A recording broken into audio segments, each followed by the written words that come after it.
నమస్కారం సామాన్య న్యూస్ కి స్వాగతం. ఈనాటి వార్తా విశేషాలు. ఏపీ సీఎం చంద్రబాబుతో డిప్యూటీ సీఎం పవన్ కళ్యాణ్ భేటీ అయ్యారు. ఉండవల్లిలోని సీఎం నివాసంలో వీరిద్దరి సమావేశం జరిగింది. కాకినాడలోని బియ్యం అక్రమ రవాణాపై వారు చర్చించుకున్నారు. తాజాగా రాజకీయ పరిణామాలు, రాజ్యసభ అభ్యర్థుల ఎంపికపైన సమాలోచనలు చేయనున్నారు. మరొక వైపు తన ఢిల్లీ పర్యటన విశేషాలని చంద్రబాబు పవన్ కళ్యాణ్ కి వివరించనున్నారు. సోషల్ మీడియా కేసులు, నామినేటెడ్ పదవుల అంశం వీరి మధ్య చర్చకు వచ్చే అవకాశం ఉంది. రేషన్ బియ్యం అక్రమంగా విదేశాలకి తరలింపు వెనుక పెద్ద మాఫియా ఉందని ఏపీ కాంగ్రెస్ అధ్యక్షురాలు వైఎస్ షర్మిల ఆరోపించారు. ఇదో జాతీయ స్థాయి కుంభకోణమని చెప్పారు. ఈ మేరకు ఆమె ఒక ప్రకటన విడుదల చేశారు. పేదల పొట్టకొట్టి 48,000 కోట్ల ప్రజల డబ్బుని పందికొక్కుల్లా తిని దోపిడీకి పాల్పడ్డారు. తిలా పాపం తలా పిడికెడు అన్నట్లు రేషన్ బియ్యం స్మగ్లింగ్ వెనుక ప్రజా ప్రతినిధుల ప్రమేయం ఉంది. ఈ వ్యవహారంలో కింది నుంచి ఉన్నత స్థాయి వరకు కొంతమంది అవినీతి అధికారుల పాత్ర ఉంది. ఎవరికి దక్కాల్సిన వాటా వాళ్లకు చేరుతూ ఉండటంతో నిఘా వ్యవస్థ పూర్తిగా కళ్లు మూసుకుంది.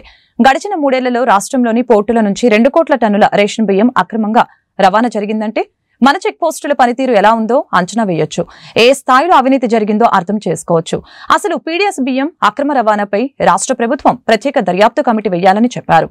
అవసరమైతే కేంద్ర దర్యాప్తు సంస్థ సీబీఐతో విచారణ జరిపించాలని డిమాండ్ చేశారు. ప్రపంచానికి అన్నం పెట్టే మన రాష్ట్రాన్ని రేషన్ బియ్యం మాఫియాకు అడ్డగా ఎవరు మార్చారు? ఈ వ్యవహారంలో నిజాలు నిగ్గు తేల్చాలి అని షర్మిల డిమాండ్ చేశారు. వైఎస్ జగన్ అక్రమాస్తుల కేసులు పూర్తి వివరాలు అందించాలని సీబీఐ, ఈడీలను సుప్రీంకోర్టు ఆదేశించింది. కేసులు పూర్తి వివరాలు 2 వారాల్లోగా అందించాలని పేర్కొంది. కింది కోర్టులో ఉన్న డిశ్చార్జ్ పిటిషన్ల వివరాలు ఇవ్వాలని ధర్మాసనం చెప్పింది. తెలంగాణ హైకోర్టులో ఉన్న పెండింగ్ అప్లికేషన్ల వివరాలు అందించాలని సూచించింది. సీబీఐ, ఈడీ కేసుల వివరాలు విడివిడిగా చార్టు రూపంలో అందించాలని అంది. అన్ని వివరాలతో అఫిడవిట్లు 2 వారాల్లో దాఖలు చేయాలని ఆదేశించింది. జగన్ అక్రమాస్తుల కేసు విచారణ ఆలస్యమవుతుందని ఏపీ డిప్యూటీ స్పీకర్ రఘురామకృష్ణంరాజు గతంలో పిటిషన్ వేశారు. కేసు విచారణ మరొక రాష్ట్రానికి బదిలీ చేయాలని అన్నారు. దీనిపై విచారణను జస్టిస్ అభయ్ ఎస్ ఓకా ధర్మాసనం చేపట్టింది. వాదనల సందర్భంగా రోజువారీ పద్ధతిలో విచారణకు ఇప్పటికే తెలంగాణ హైకోర్టు ఆదేశించినట్లు ఇరు పక్షాల న్యాయవాదులు కోర్టు దృష్టికి తీసుకుని వెళ్లారు. విచారణ ఇన్నేళ్ల పాటు ఎందుకు ఆలస్యమవుతుందని ధర్మాసనం ప్రశ్నించింది. డిశ్చార్జ్ వాయిదా, పిటిషన్లు, ఉన్నత కోర్టుల్లో విచారణ పెండింగే కారణమని న్యాయవాదులు చెప్పారు. పెండింగ్ లో ఉన్న కేసుల వివరాలు ఇస్తే తగిన ఆదేశాలు ఇస్తామని ధర్మాసనం చెప్పింది. తెలంగాణ హైకోర్టు ఆదేశాలు, ట్రయల్ కోర్టు పెండింగ్ కేసుల వివరాలు ఇవ్వాలని ఆదేశించింది. తదుపరి విచారణను ఈ నెల 13కి వాయిదా వేసింది. చేబ్రోలు మండలం కొత్తరెడ్డిపాలెం గ్రామంలో జులై 15వ తేదీన మైనర్ బాలిక హత్యకు గురైన సంఘటన తెలిసిందే. ఈ కేసును చేబ్రోలు పోలీసులు ఛాలెంజ్ గా తీసుకుని ఛేదించారు. ఈ హత్య కేసులో నిందితుడిని అరెస్టు చేసినట్లు ఎస్పీ సతీష్ కుమార్ తెలిపారు. గుంటూరు జిల్లా పోలీస్ కార్యాలయంలో ఏర్పాటు చేసిన మీడియా సమావేశంలో ఎస్పీ మాట్లాడారు. కృష్ణా జిల్లా ఇబ్రహీంపట్నం కొండపల్లి గ్రామానికి చెందిన నరమామిడి నాగరాజు ఈ కేసులో ముద్దాయిని చెప్పారు. ప్రస్తుతం నాగరాజు కొత్తరెడ్డిపాలెం గ్రామంలో అద్దెకి ఉంటూ ఒక గ్యాస్ ఏజెన్సీలో గ్యాస్ డెలివరీ బాయ్ గా పనిచేస్తున్నారు. హత్య జరిగిన తీరు, నిందితుడిని అరెస్టు చేసిన విధానాన్ని ఎస్పీ వివరించారు. జూలై 15th నేను ఛార్జ్ తీసుకోవడానికి 2 days ముందు జరిగింది అది. సో దానిలో మన ముద్దాయిని అరెస్ట్ చేయడం జరిగింది. సో మనకి ఒక 4 months దగ్గర అయింది అక్యూజ్డ్ అరెస్ట్ చేయడం. సో అక్యూజ్డ్ నరమామిడి నాగరాజు అని చెప్పేసి 44 years old. సో ఈ స్టోరీ క్రక్స్ ఏంటంటే ఈ నరమామిడి నాగరాజుకి తర్వాత విక్టిమ్ అమ్మాయి ఎవరు ఉన్నారో వాళ్ళు మదర్కి ఇల్లీగల్ రిలేషన్షిప్ ఉంటాయి. ఇల్లీగల్ రిలేషన్షిప్ ఉన్న అమ్మాయితో పాటు ఇంకొక వ్యక్తికి సంబంధం ఉంది, దానికి విక్టిమ్ సపోర్ట్ చేస్తున్నారు అనే కోపంతో పాటు ఈ అమ్మాయిని చంపేయడం జరిగింది. యాక్చువల్లీ అది దీని వెనక ఉన్న రీజన్. ఈ వ్యక్తి పైన ఆల్రెడీ 2012లో ఆల్రెడీ ఒక మర్డర్ కేసు ఉండడం ఉంది యాక్చువల్లీ ఇబ్రాహీంపట్నంలో. సో దాని తర్వాత అది ఆ కేసు అక్విటల్ అవ్వడం జరిగింది. అది 2012 తర్వాత 2014 బయటకు వస్తారు. జైలు నుంచి బయటకు వచ్చిన తర్వాత 16 చీబ్రోలు వస్తారు. 2016లో చీబ్రోలకు వస్తారు. చీబ్రోల్లో 8 సంవత్సరంగా ఉంటారు. ఎవరు విక్టిమ్ ఉన్నారో విక్టిమ్ తల్లితో పాటు రిలేషన్షిప్లో ఉంటారు. తర్వాత మర్డర్ చేస్తారు. మర్డర్ చేసిన తర్వాత ఇక్కడ నుంచి విజయవాడ నుంచి హైదరాబాద్ మన హనుమకొండ, తర్వాత హైదరాబాద్ వెళ్ళి మళ్ళీ వైజాగ్ వచ్చి రాజమండ్రిలో ఉన్నప్పుడు మనకి బేస్డ్ ఆన్ ఇన్ఫర్మేషను తర్వాత మనం analysis, technical analysis and based on information ఈ వ్యక్తిని అరెస్ట్ చేయడం జరిగింది. యాక్చువల్లీ మీకు ఏదైనా క్వశ్చన్స్ ఉందంటే అడగచ్చు. అంటే ప్లేస్ మారుతూనే ఉన్నారు. ఈ వ్యక్తికి అంటే స్పిన్నింగ్ మిల్లో పనిచేశారు, తర్వాత ఈ వ్యక్తికి యాక్చువల్లీ కుక్కుగా కూడా ఈ వ్యక్తికి తెలుసు. తర్వాత గ్యాస్ ఏజెన్సీలో పనిచేశారు, మేసన్ వర్క్ చేస్తారు. ఇన్ని రోజులు కూడా వాళ్ళు మనకి ఇక్కడ ఛాలెంజ్ అయిందంటే ఈవెన్ వాళ్ళు మొబైల్ వాడటం కూడా మానేశారు. ఇక్కడ నుంచి వెళ్తున్నప్పుడే 3,000కి మొబైల్ నమ్మేసి వెళ్ళిపోయారు. యాక్చువల్లీ వెళ్ళిపోయిన తర్వాత యాక్చువల్లీ వీళ్ళకి బంధువులు కూడా మేము మహారాష్ట్ర, కర్ణాటక అన్నీ కూడా తిరగడం జరిగింది. ఎందుకంటే ఈ వ్యక్తి సొంత ఊరు మనకి కొండపల్లి, ఇబ్రాహీంపట్నం దగ్గర. వాళ్ళ బంధువులు అందరు కూడా గుల్బర్గా, హైదరాబాద్ అన్నీ కూడా అన్ని చోట్ల ఉన్నారు. సో మనం అన్ని చోట్ల వెళ్ళడము, పర్సనల్గా వెళ్ళి చెక్ చేయడం అన్నీ కూడా జరిగింది యాక్చువల్లీ. కానీ ఈ వ్యక్తి ఏం చేశారంటే వీళ్ళకి చాలా వర్క్లు వస్తాయి కాబట్టి ప్రతిరోజు డైలీ వేజ్కి ఎంత వస్తాయో దాన్ని పెట్టుకొని బతికేవాడు. యాక్చువల్లీ ఈవెన్ తమిళనాడు తిరుపూర్ కూడా వెళ్ళి వచ్చారు స్పిన్నింగ్ మిల్ నుంచి. అలాగా ఈ 4 నెలలు కూడా ఒక్క ప్లేస్లో లేకుండా తిరుగుతూనే ఉన్నారు. యాక్చువల్లీ అందుకే మనకు కొంచెం ఛాలెంజింగ్ అయింది. బట్ మన ఎఫర్ట్స్ వల్ల దాన్ని క్రాక్ చేయగలిగాం. చెయ్యని హత్యా నేరానికి అన్యాయంగా నా భర్తను ఒక కేసులో ఇరికించి అరెస్టు చేసి జైలుకు పంపారని, తన భర్త మన్యం సీనయ్యను విడిచిపెట్టాలంటూ ప్రజా సమస్యల పరిష్కార వేదికలో మన్యం కర్పకవల్లి జిల్లా ఎస్పీ ఎస్ సతీష్ కుమార్ కి ఫిర్యాదు చేశారు. ఈ సందర్భంగా ఆమె మీడియాతో మాట్లాడారు. ముత్యాలపాడు గ్రామానికి చెందిన పెజ్జాయి ప్రవీణ్ కుమార్ రెడ్డి నా భర్తపై కుల వివక్ష చూపుతూ అనేక రకాలుగా అవమానించేవాడని ఈ సందర్భంగా తెలిపారు. మా కుటుంబం ప్రయాణిస్తున్న కార్లపై రాడ్లతో పలుమార్లు దాడి చేయించాడని తెలిపారు. 2 ముఠాల మధ్య జరిగిన ఘర్షణలో ఒక వ్యక్తి చనిపోగా ఆ వ్యక్తిని నా భర్త హత్య చేశాడని తప్పుడు సాక్ష్యాలు చూపించి పోలీసుల చేత అరెస్టు చేయించారని తెలియజేశారు. చిలకూరు పోలీస్ స్టేషన్లో నమోదైన హత్య కేసులో నా భర్తని అరెస్టు చేసి జైల్లో పెట్టారని, దర్యాప్తును పర్యవేక్షించాలని కోరుతున్నట్లు తెలిపారు. నా భర్తకు లైవ్ డిటెక్టర్ ఎగ్జామినేషన్ జరపమని, అయిన ఖర్చును నేనే భరిస్తానని తెలిపారు. నిజానిజాలు వెలికి తీసి మాకు న్యాయం చేయాలని కోరారు. దానికి న్యాయం కోసం మేము ఇంత దూరం వచ్చాము. ఎస్పీని కలిసాము, ఎస్పీ దగ్గర చెప్పాము. ప్రతి దగ్గరికి పోయినా మా న్యాయాని కోసం మేము పోరాడుతున్నాము.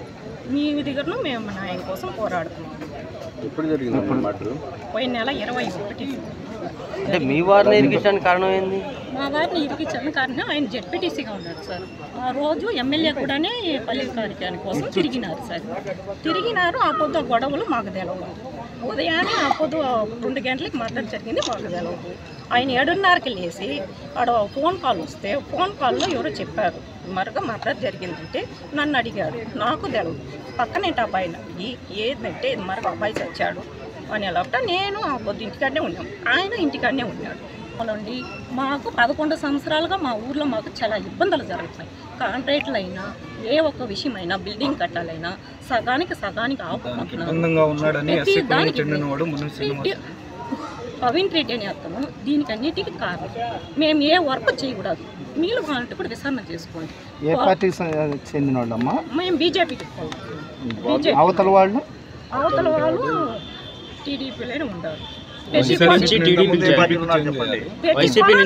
మీ ఏ టయానికి ఏ పార్టీ చేస్తాడని తెలియదండి సార్. అది మట్ట మాకు తెలియదు. అప్పుడు ఆయన ఏమంటాడు, మేము ఎస్సీ కులమని మాకు కుర్చీ ఇచ్చిన కుర్చీలో పాస్ కుర్చీ కానీ కలిసినాము. ప్రతి ఒక్కరిని కలుస్తానే వస్తున్నాం. మేము కలిస్తే వాళ్ళు చెప్తానమ్మా న్యాయం చేస్తాను అన్నారు. న్యాయం జరుగుతుందో లేదో మేము పవన్ కళ్యాణ్ దగ్గరకు కూడా పోవాలన్నాం. ఏంటో మా పైన నింద మోసినారు. చెయ్యని తప్పుకి మేము అనుభవిస్తున్నాము. మా పిల్లలు అందరూ ఇంటికి అడుగున నిన్న సాయంకాలం కూడా కానిస్టేబుల్ ఫోన్ చేసి మీరు యాండారు ఎక్కడున్నారు, మేము ఇక్కడికి వస్తూ ఉంటే ఆవు ఒకటి 16వ తేదీ ఇదే మరి తిరుగుతుంటే ఒక ఆవును ఎత్తేసినారు. ఒక ఆవు యాక్సిడెంట్ అయిందనేసి వాళ్ళు కోసుకొని తీసుకున్నారు. గుంటూరు తూర్పు ఎమ్మెల్యే మహమ్మద్ నజీర్ ఆధ్వర్యంలో గుంటూరు తూర్పు నియోజకవర్గంలోని ముస్లిం బైరల్ గ్రౌండ్ రోడ్డు రాజన్న హోటల్ దగ్గర 35 లక్షలకి, బాలాజీనగర్ 1వ లైన్ దగ్గర 28 లక్షలకి మరియు ఎస్టీ కాలనీ 3వ లైన్ దగ్గర 30 లక్షల వ్యయంతో నూతన సీసీ డ్రైన్స్ మరియు సీసీ రోడ్ల నిర్మాణం కొరకు శంకుస్థాపన చేయడం జరిగింది. ఈ సందర్భంగా ఎమ్మెల్యే మాట్లాడారు. గత వైసీపీ పాలనలో గుంటూరు తూర్పు నియోజకవర్గం అభివృద్ధికి నోచుకోలేదని చెప్పారు. కూటమి పార్టీ అధికారంలోకి వచ్చినప్పటి నుంచి ప్రజల సమస్యలను తీర్చడంలో మరియు మౌలిక వసతులు ఏర్పాటు చేయడంలో ముందుందని తెలియజేశారు. తూర్పు నియోజకవర్గం అభివృద్ధి చేయడమే లక్ష్యంగా పనిచేస్తున్నామని తెలిపారు. కార్యక్రమంలో కార్పొరేటర్లు సంకూరి శ్రీనివాసరావు, చిష్టి, మీరావళి, 13వ ward Janasena party president Naresh, Telugu Desam party president తాడిపోయిన చిన్న, బుజ్జి ప్రసాద్ తదితరులు పాల్గొన్నారు. నగరంలో ఆనందపేట ప్రాంతంలో ఉన్నటువంటి ముస్లిం బరియల్ గ్రౌండ్ ప్రాంతంలో గత కొంతకాలంగా నిర్లక్ష్యానికి గురైనటువంటి డ్రైన్లు ఏర్పాటు చేసేటువంటి కార్యక్రమాన్ని తీసుకొని 45 లక్షల వ్యయంతో మెయిన్ రోడ్ నుండి ఫకీరుగూడెం వరకు సీసీ డ్రైన్ ఏర్పాటు చేసేటువంటి కార్యక్రమం 45 లక్షల రూపాయలతో, అలాగే బావాజీనగర్ ఎస్టీ కాలనీలో 3వ లైన్లో సీసీ రోడ్లతో పాటు డ్రైన్స్ 2-3 కార్యక్రమాలు ఈరోజు శంకుస్థాపనలు చేయడం జరుగుతూ ఉంది. దాదాపు 1 కోటి రూపాయలతో ఇప్పటి వరకు గుంటూరు తూర్పు నియోజకవర్గంలో దాదాపు 8 కోట్ల రూపాయలతో అభివృద్ధి కార్యక్రమాలని గత 5 నెలల నుంచి చేపట్టడం జరుగుతూ ఉంది. ముఖ్యంగా నగరంలో మారుమూల ప్రాంతాల్లో కూడా గుంతలు ఉన్నటువంటి రోడ్లను పూడ్చేటువంటి కార్యక్రమం కూడా ఈరోజు ప్రభుత్వం ఎంతో ప్రతిష్టాత్మకంగా తీసుకొని, ఎందుకంటే గత ప్రభుత్వంలో 5 సంవత్సరాల్లో తట్టమట్టి కూడా ఏలైనటువంటి పరిస్థితులు ఉంటే ఈరోజు కూటమి ప్రభుత్వం ఏర్పడ్డ తర్వాత రాష్ట్రంలో గుంతలు లేనటువంటి రోడ్లను ఒక యజ్ఞంలా తీసుకొని గౌరవ ముఖ్యమంత్రి గారు, ఉప ముఖ్యమంత్రి గారు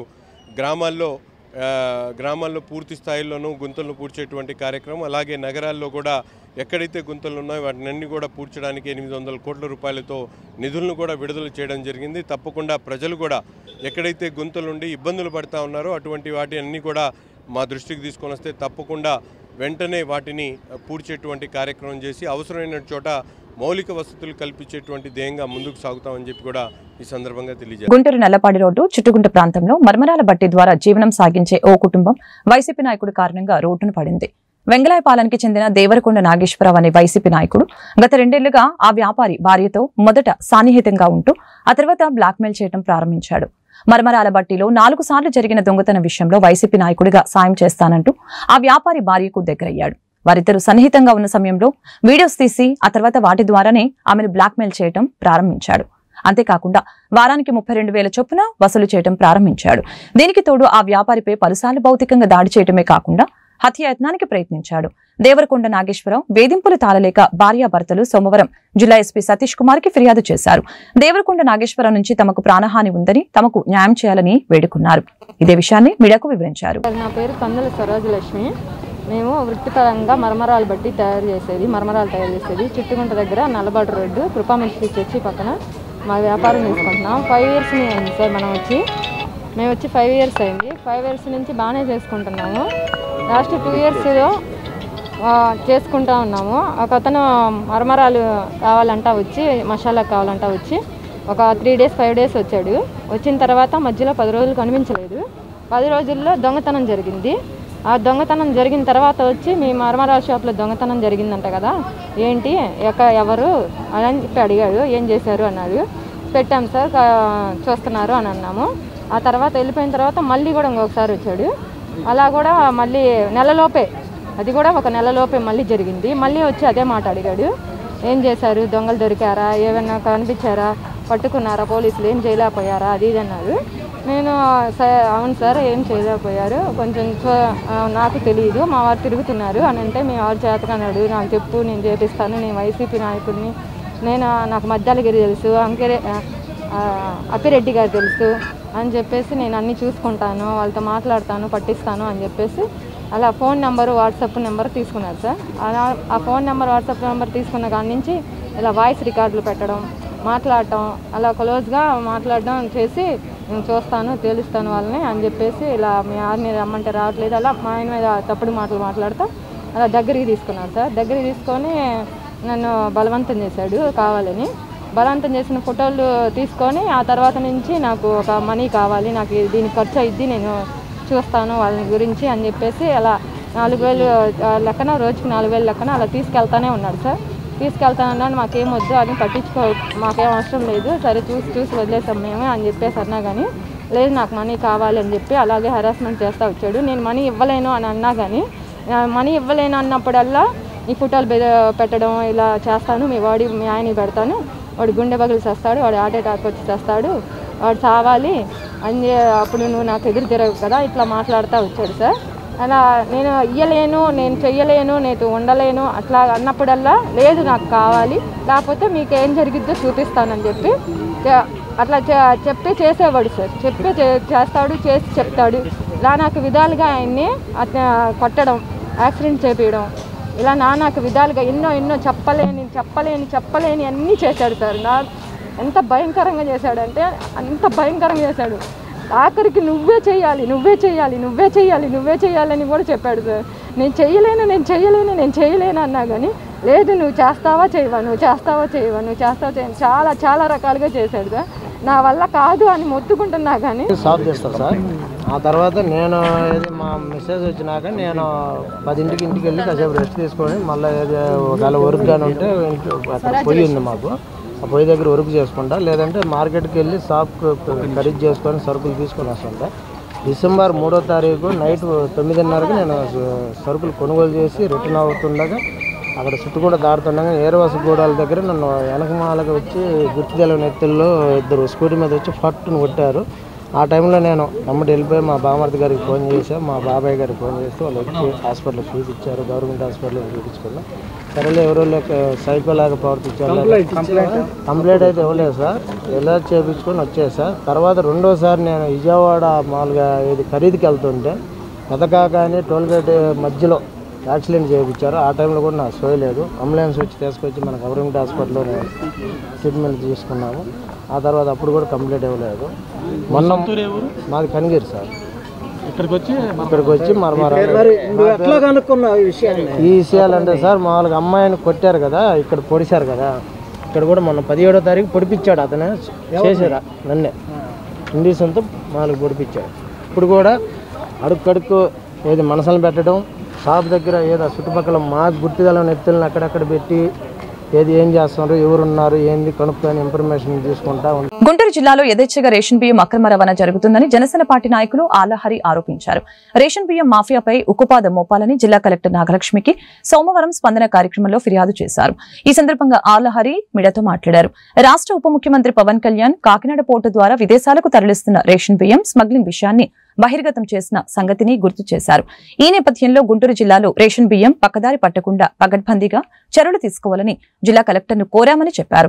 పౌర సరఫరాల శాఖ అధికారులు నిరంతరం పర్యవేక్షించి రేషన్ బియ్యం పేదలకు అందేలా చర్యలు తీసుకోవాలని డిమాండ్ చేశారు. తీసుకుంటే గతంలో పోకుండా గత 3 సంవత్సరాల కాలంలో తీసుకుంటే వైసీపీ పాలనలో సుమారు 48,000 కోట్ల లక్షల రూపాయలు ఈ రేషన్ మాఫియా విదేశాలకు తరలిపోయిందంటే ఇంతకన్నా దారుణం ఉండదు. ముఖ్యంగా ఈ రేషన్ మాఫియాకి సహకరిస్తున్న వాళ్ళు రేషన్ డీలర్లు, అలాగే ఎండియు వాహనదారులు, అలాగే రైస్ మిల్లర్లు. వీళ్ళు ఎప్పుడైతే వీళ్ళంతా ఒక ముఠాగా ఏర్పడి ఈ బియ్యాన్ని పేదల దగ్గర ఉన్నటువంటి బియ్యాన్ని తీసుకెళ్లి మాఫియాకి అందజేయడం, ఆ మాఫియా నౌకాయాన ద్వారా విదేశాలకు తరలించడం జరుగుతూ ఉంది. అందుకని ఈ రోజున మన కాకినాడ పోర్ట్లో పవన్ కళ్యాణ్ గారు ఏదైతే పర్యటించి అక్కడ ఉన్నటువంటి 640 మెట్రిక్ టన్నుల బియ్యాన్ని సీజ్ చేయమని చెప్పారో అదే స్ఫూర్తితో మేము ఈ రోజున గుంటూరు జిల్లాలో ఈ రేషన్ మాఫియాని అరికట్టాలని చెప్పేసి గుంటూరు జిల్లా కలెక్టర్ నాగలక్ష్మి గారిని కోరటం జరిగింది. ముఖ్యంగా ఇది క్షేత్రస్థాయిలో అరికట్టకపోతే పై స్థాయిలో మనం ఏం చేయలేం. ఇక్కడే కనుక పునాదిలోనే మనం దీన్ని అరికట్టగలిగితే దీన్ని నివారించవచ్చు. ఇది ఒక పెద్ద మాఫియా. దీన్ని అరికట్టడం అంటే ప్రాణాలు తెగించి పోరాడడం అనేది కరెక్ట్. పవన్ కళ్యాణ్ గారు ప్రాణాలు తెగించి పోరాడుతున్నారు కాబట్టి మేము కూడా నాగలక్ష్మి గారికి చెప్పాం. ఇది రైస్ మిల్లర్లు, అలాగే ఎండియు వాహనదారులు, అలాగే వాహనదారులు అందరూ కలిసి చేస్తున్నారు కాబట్టి దీన్ని మీరు పూర్తిస్థాయిలో అరికట్టమని చెప్పాం. అలాగే విజిలెన్స్ వాళ్ళు, పోలీసు వ్యవస్థ, రెవెన్యూ వ్యవస్థ వీళ్ళందరూ కూడా కలిసిమెలిసి ఒక లక్ష్యంతో కలిసిమెలిసి ముందుకెళ్తేనే దీన్ని అరికట్టగలుగుతామని చెప్పాము. చంద్రబాబు నాయుడు గారు ఎలాగ పారదర్శకతతో జవాబుదారీతో పనిచేస్తున్నారో, అలాగే డిప్యూటీ సీఎం పవన్ కళ్యాణ్ గారు ఏ విధంగా పారదర్శకతతో నీతి నిజాయితీతో విధులు నిర్వహిస్తున్నారో అదే స్ఫూర్తితో మనం కూడా గుంటూరు జిల్లాలో 0 ఉచిత బియ్యం అక్రమ రవాణా అదేవిధంగా మీరందరూ పనిచేయాలని చెప్పి నాగలక్ష్మి గారిని కోరడం జరిగింది. ఆమె కూడా మనందరం ఎక్కడా కూడా లోటుపాటు లేకుండా పూర్తి స్థాయిలో విధులు నిర్వహిస్తాం, అక్రమ రవాణాని క్షేత్రస్థాయిలో అరికడతామని చెప్పినందుకు మరొకసారి నాగలక్ష్మి గారికి. రాష్ట్ర ప్రభుత్వం ప్రతిష్టాత్మకంగా అమలు చేస్తున్న సంక్షేమ కార్యక్రమాలని అర్హులైన లబ్ధిదారులకు అందించాలని జిల్లా కలెక్టర్ నాగలక్ష్మి అధికారుల్ని ఆదేశించారు. ఈ విషయంలో అధికారులు జవాబుదారీతనంతో వ్యవహరించాలని అన్నారు. లేని పక్షంలో శాఖపరమైన చర్యలు తప్పవని హెచ్చరించారు. ప్రజా సమస్యల పరిష్కార వేదిక స్పందన కార్యక్రమం సోమవారం జిల్లా కలెక్టరేట్లోని ఎస్ఆర్ శంకరన్ కాన్ఫరెన్స్ హాల్లో జరిగింది. ఈ కార్యక్రమానికి జిల్లా నలుమూలల నుంచి వచ్చిన బాధితులు తమ సమస్యల్ని పరిష్కరించాలని కోరుతూ జిల్లా కలెక్టర్ నాగలక్ష్మికి విజ్ఞాపన పత్రాలను అందజేశారు. ఆయా సమస్యల్ని తక్షణమే పరిష్కరించాలని జిల్లా కలెక్టర్ సంబంధిత అధికారుల్ని ఆదేశించారు. ఈ సందర్భంగా ఆంధ్ర రాష్ట్ర టిప్పర్ ఓనర్స్ అసోసియేషన్ నేతలు ఇసుక క్వారీ యజమానులపై జిల్లా కలెక్టర్ కి ఫిర్యాదు చేశారు. ఈ మేరకు వారు మీడియాతో మాట్లాడారు. రాష్ట్ర ప్రభుత్వం అమలు చేస్తున్న ఉచిత ఇసుక పాలసీని క్వారీ యజమానులు నిర్వీర్యం చేస్తున్నారని ఆరోపించారు. ప్రభుత్వం నిర్దేశించిన ఆదేశాలు ఎక్కడ అమలు కావటం లేదని ఆందోళన వ్యక్తం చేశారు. ఇసుక క్వారీ యజమానుల ధనదాహానికి తాము బలవుతున్నామని జిల్లా కలెక్టర్ కి మొరపెట్టుకున్నారు. ప్రభుత్వ అధికారుల పర్యవేక్షణ లోపం, కోరి యజమానుల స్వార్థం ఇవన్నీ కలిపి ఇసుకని బ్లాక్ మార్కెటింగ్ చేస్తున్నారు. ఆ సమస్యని అరికట్టడం కోసం కలెక్టర్ గారిని అప్రోచ్ అవ్వడం కోసం సమస్యలు చెప్పాము, చర్యలు తీసుకుంటాము. చూడండి ఎట్లా ఉంది మీ సమస్య ప్రధానంగా? సమస్య అంటే కోరి వాళ్ళు వాళ్ళ సొంత బళ్ళతో బిల్లులు లేకుండా ఓవర్లోడ్లు తీసుకొచ్చి ఇక్కడ పోసేస్తున్నారు. అక్కడ కాకపోతే ఏంటంటే లోకల్గా లారీ ఓనర్లను విడదీసేసి లోకల్ లారీ ఓనర్లకి కొద్దిగా తక్కువగా లోడ్ చేస్తామని చెప్పడం, దాని మూలాన వాళ్ళు వేరయ్యి ఈ సమస్య అంటే లా అండ్ ఆర్డర్ సమస్యగా మారే అవకాశం ఉంది. ఇప్పుడు వారం నాడు లారీలు లోడ్ అవ్వలేదు. కొన్ని కోరీల్లో 3 రోజులు పడుతుంది, కొన్నింటిలో వారం పడుతుంది. గుండె మీద మొన్న గత సోమవారం వెళ్ళిన బళ్ళు ఇప్పటి వరకు లోడ్ అవ్వలేదు. వాళ్ళ బళ్ళు మాత్రం రోజు 2 ట్రిప్పులు 3 ట్రిప్పులు వేస్తున్నాయి. అవి వితౌట్ బిల్లు. పగలపూట ఏమో డంపింగ్ చేస్తున్నారు, రాత్రిపూట లోడ్ చేసుకుంటున్నారు. కోరీల్లో రాత్రిపూట లోడ్ చేయకూడదు. ఇలాంటి సమస్యలు దృష్టికి తీసుకెళ్ళాం, కలెక్టర్ గారి దృష్టికి. దాని మీద నిర్ణయాలు తీసుకోవాలి. ఇదే మొదటిసారా కంప్లైంట్? ఇంతకుముందు కోరీ ఓనర్లను అప్రోచ్ అయ్యి మేము చెప్పడం జరిగింది. కోరీ ఓనర్లు అందరికీ ఇలా జరుగుతుంది, ఆ సమస్యలు పరిష్కరించండి అని. వాళ్ళు ఏంటంటే నిర్లక్ష్యంగా ఉన్నారు. రేటు 130 రూపాయలకి 2600 రూపాయలకి 20 టన్నులు లోడ్ ఇసుక చేయాలండి. మాకు అన్ని రీచ్లు కూడా ఓపెన్ చేసి గవర్నమెంట్ పెట్టిన ఉదయం 6 నుంచి 6 వరకు లోడింగ్ చేయాలి.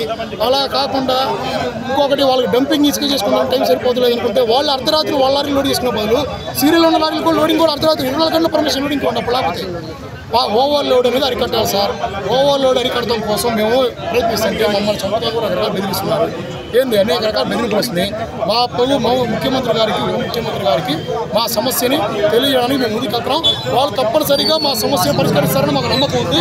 మేము దానికోసం వారి వద్ద సమస్య దానికి ఎంత దూరం వెళ్తాం. ఈరోజు జనవాణిలో ఉప ముఖ్యమంత్రి గారికి వెళ్ళి ఇన్ఫర్మేషన్ ఇవ్వడానికి కూడా వెళ్తున్నామండి లారీ వాళ్ళని. గుంటూరు అరండలపేట మెయిన్ రోడ్డు 8వ లైన్లో నూతనంగా ఏర్పాటు చేసిన టచ్ మొబైల్స్ షాప్ ని గుంటూరు పశ్చిమ తూర్పు ఎమ్మెల్యేలు గల్లా మాధవి, మహమ్మద్ నజర్ అహ్మద్ సోమవారం లాంఛనంగా ప్రారంభించారు. ఈ సందర్భంగా వారు మీడియాతో మాట్లాడారు. టచ్ మొబైల్ షాప్ నిర్వాహకులు షేక్ అక్బర్ కి శుభాకాంక్షలు తెలిపారు. వినియోగదారుల ఆదరాభిమానాలతో టచ్ మొబైల్ షాపు దినదిన అభివృద్ధి సాధించాలని ఆకాంక్షించారు. ఈ కార్యక్రమంలో భాష్యం విద్యా సంస్థల అధినేత Bhashyam Ramakrishna, big boss fame Mehboob తదితరులు పాల్గొన్నారు. అన్ని రకాల బ్రాండ్స్తో అత్యంత సౌకర్యంగా ఉండే ప్రైజెస్తో ఈరోజు మన ముందుకు తీసుకొచ్చారు.